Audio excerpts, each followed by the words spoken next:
রাসূলের অন্যতম সাহাবী উবাই ইবনে কাবের একটা বাগান ছিল, খেজুরের বাগান। উনি বলেন আমি বাগানে ঢুকলাম, বাগানে ঢোকার পর একটা যুবক দেখলাম, যুবকের চেহারা কেমন জানি ভয়ঙ্কর। আমি তাকে জিজ্ঞাসা করলাম তুমি কি মানুষ নাকি জিন্নাত? উবাই ইবনে কাব ডাক দেয়া আমি জিজ্ঞাসা করলাম মানুষ নাকি জিন্নাত?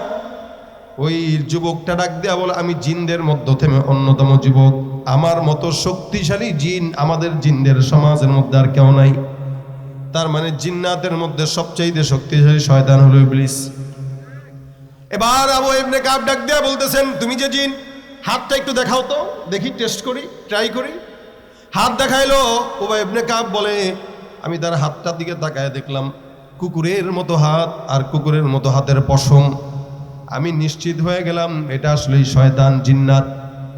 মনে রাখবেন জিন্নাত যারা, এরা আপনার মতো আমার মতো মুরব্বী হয় না, এরা আজীবন বুড়া থাকে, জওয়ান থাকে, এদের যৌবন কোনোদিন নষ্ট হয় না। জিন্নাতদের হালত ভিন্ন, মৃত্যু আসে, বয়স বাড়ে, কিন্তু এদের যৌবন থাকে, এদের শক্তি থাকে।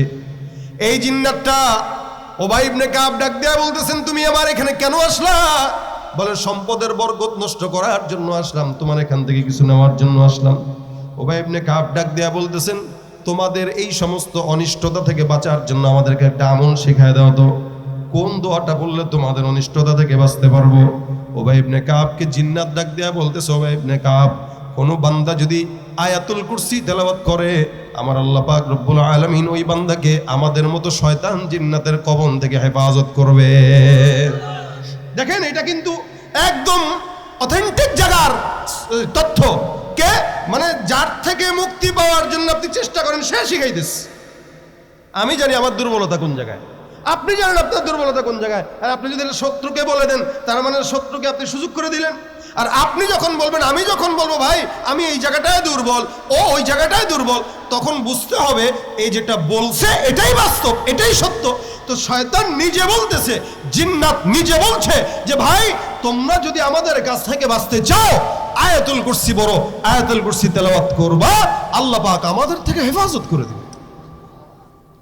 এই জন্য নবী করিম সাল্লাল্লাহু আলাইহি ওয়াসাল্লাম বলেন মান ক্বারা আয়াতুল কুরসি ফি দুবুরি কুল্লি সালাতিন মাকতুবা, 5 ওয়াক্ত নামাজের পরে কেউ যদি পড়ে, আল্লাহর নবী সাল্লাল্লাহু আলাইহি ওয়াসাল্লাম বলেন লাম ইয়ামনাহু মিন দুখুলিল জান্নাতি ইল্লা আইয়ামুত, ওই ব্যক্তিটাকে জান্নাত থেকে মৃত্যু ছাড়া অন্য কোনো জিনিস বাধা দেওয়ার মতো কেউ নাই। তার মানে আয়াতুল কুরসি তেলাওয়াত করলে শয়তান থেকে বাঁচা যায়, আয়াতুল কুরসি তেলাওয়াত করে জিন্নাত থেকে বাঁচা যায়, আয়াতুল কুরসি তেলাওয়াত করে আল্লাহর জান্নাতে যাওয়া যায়।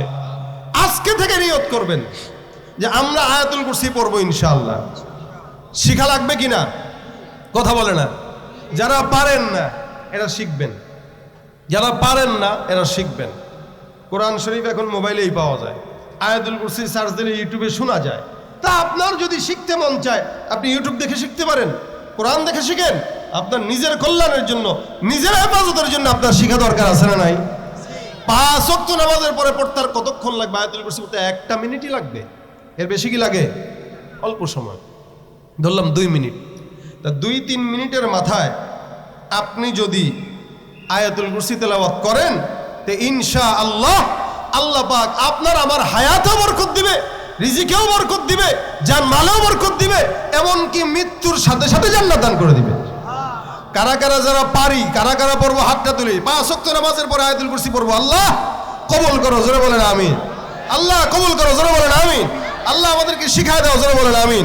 শয়তানের হেফাজত, শয়তানের পক্ষ থেকে, শয়তানের কালো হাত থেকে হেফাজত করো, জোরে বলেন আমিন। অনেক সময় এখন বর্তমান সময়ে জিন্নাতের আস্ফালন বাড়ছে, অনেক মানুষে অ্যাটাক করতেছে। আমাদের কাছে অনেক মানুষ ফোন দেয় ভাই জিন্নাতের এই সমস্যা, ওই সমস্যা, ওই সমস্যা। বাস আপনার জিন্নাতের সমস্যা যদি হয়েই যায় তো পরের হিসাব, কিন্তু হওয়ার আগে অন্তত পড়েন, ইনশাল্লাহ হবে না। শোয়ার আগে অন্তত পড়েন, সকালবেলা একবার অন্তত পড়েন। 5 ওয়াক্ত নামাজের পরে না পারলেন সকালে রাত্রে পড়েন, ইনশাআল্লাহ আল্লাহ পাক তো হেফাজত করবে। এই জন্য ভাই এক একটা প্রোগ্রাম থেকে এক একটা জিনিস নিব, এটা আমাদের মাহফিলের মূল কামিয়াবি। এক একটা মাহফিল থেকে এক একটা জিনিস নেব, এটা মূল কামিয়াবি। আল্লাহ পাক যেন আমাদেরকে আজকের মাহফিল থেকে এই জিনিসটার আজমত বাসা পর্যন্ত নেওয়ার তৌফিক দান করে। সবাই যদি নিয়ত করেন ইনশাআল্লাহ নিজের ঘরে কিভাবে বরকত আসবে কল্পনাও করতে পারবেন না। কিভাবে আপনার সম্পদে বরকত আসবে কল্পনাও করতে পারবেন। টাকা রাখতেছেন জমায়া, সুন্দর করে টাকার ভিতরে আয়াতুল কুরসি তেলাওয়াত করে ফু দিয়ে দেন, আল্লাহ পাক বরকত দিয়ে দিবে। টাকার বরকত নষ্ট হবে না। খাবার রেখেছেন, আয়াতুল কুরসি তেলাওয়াত করে ফু দিয়ে রাখেন, খাবারের বরকত নষ্ট হবে না। যেই জায়গায় দরকার সেখানে এটা ইসমে আজম। অনেক ওলামা একরাম বলে আয়াতুল কুরসি ইসমে আজম, এটা ইসমে আজমের মতো কাজ করে। এটা পড়বেন, আল্লাহ পাক সব কিছু হেফাজত রাখবে ইনশাআল্লাহ। আল্লাহ পাক আমাদেরকে আমল করার তৌফিক দান করুক, জোরে বলেন আমিন। এই শুরুতেই